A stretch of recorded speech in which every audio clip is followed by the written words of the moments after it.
He's not going to the summit in Egypt, so today the King held his own pre-COP COP at Buckingham Palace. Among the movers and shakers, designer and businesswoman Stella McCartney. First she got to kiss the King, and then the more formal curtsy. I'm supposed to do this now, said Stella.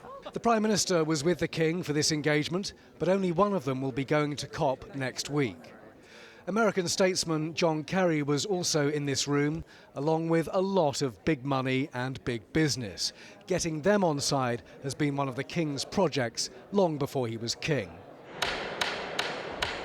In his speech in the Palace Ballroom, the PM paid tribute to King Charles's record on the environment. His Majesty has been working to help find practical solutions to climate change and biodiversity loss for more than 50 years.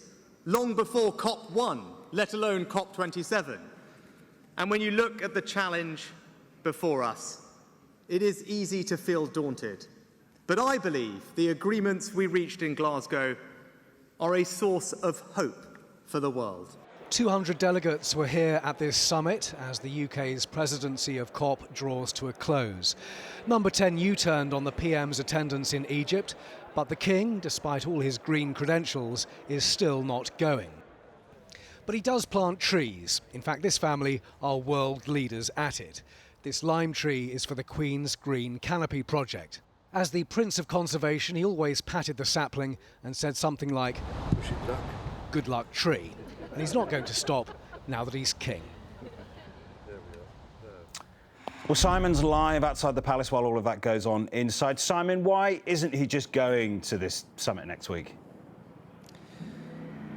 Hi, Julian. Yes, it's all got a little bit messy, hasn't it? But essentially, the King has to accept the advice of the Prime Minister. And Elizabeth Truss, when she was PM, the advice was it would be best not to go. And the King absolutely accepted that advice. There was no argument about that. In fairness, it does reflect his change of role. He's not a campaigning prince anymore.